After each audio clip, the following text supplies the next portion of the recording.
आज आप मौजूद थे जब सहाफी असद तूर को मजीद 3 रोजा रिमांड पे ड्यूटी जज ने भेज दिया है। अब एफआईए ने जो रिमांड का मुतालबा था वो 9 दिन का किया था और वो बार बार इसरार कर रहे हैं कि असद तूर अपने सोर्सेज बताएं या अपनी डिवाइसेस दें, जिससे जाहिर सी बात है सोर्सेज और बहुत सारी सहाफती जो गुफ्तगू होती है वो सामने आ जाएगी।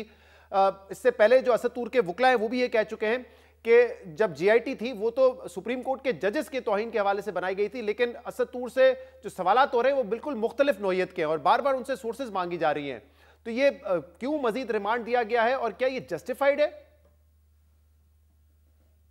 देखें, ये आज बड़ा अच्छा मौका था कि अगर आज नए वजीर आजम का इलेक्शन होने वाला है तो आज अगर असद तूर साहब जो हैं उनका 5 दिन का रिमांड भी पूरा हो गया था और अगर आज उनको अदालत रिलीज कर देती तो एक अच्छा मैसेज जाता। लेकिन अनफॉर्चुनेटली जिन लोगों के हुक्म पर असद तूर को गिरफ्तार किया गया है वो शायद ओवर कॉन्फिडेंस का शिकार हैं, तो उन्होंने मुनासिब नहीं समझा कि आज शहबाज शरीफ साहब की हुकूमत को रिलीफ दिया जाए। तो असद तूर साहब को मजीद 3 दिन का जो जुडिशियल रिमांड है उस पर एफआईए के हवाले किया गया है। वो जो एक रिटर्न स्टेटमेंट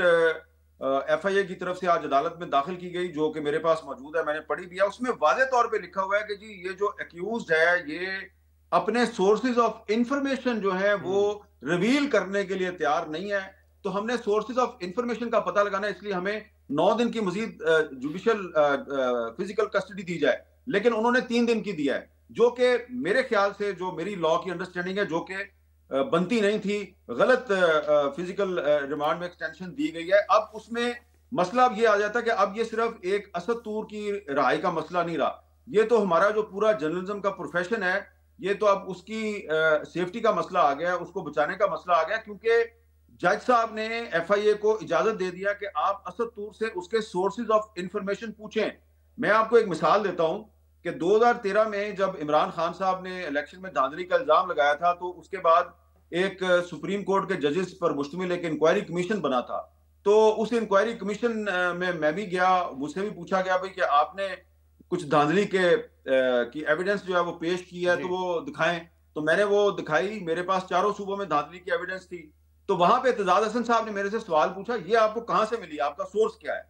तो उस वक्त के जो चीफ जस्टिस थे, जस्टिस नासिरुल मुल्क साहब, उन्होंने एतजाज हसन साहब को रोक दिया और उन्होंने कहा कि आप जर्नलिस्ट से उसका सोर्स नहीं पूछ सकते। और फिर ये बाद में उन्होंने अपने ऑर्डर में ये चीज शामिल भी करवाई थी। सुप्रीम कोर्ट के इसके अलावा भी 2-3 फैसले हैं, हाई कोर्ट के फैसले हैं जो कि प्रोटेक्शन देते हैं जर्नलिस्ट को। आपकी ये जो पार्लियामेंट थी, पिछली पार्लियामेंट, उसने जर्नलिस्ट प्रोटेक्शन बिल जो है वो मंजूर किया था, उसमें भी ये प्रोटेक्शन दी गई थी कि जर्नलिस्ट को आप अपना सोर्स रिवील करने पे मजबूर नहीं कर सकते। लेकिन जो आज ड्यूटी मजिस्ट्रेट ने जो फिजिकल रिमांड में एक्सटेंशन दिया है वो ना सिर्फ ये कि सुप्रीम कोर्ट और बल्कि हाई कोर्ट के बहुत से फैसलों के खिलाफ है। और इसमें मैं ये समझता हूं कि अगर असद तूर से ये पूछा जा रहा है कि तुम अपना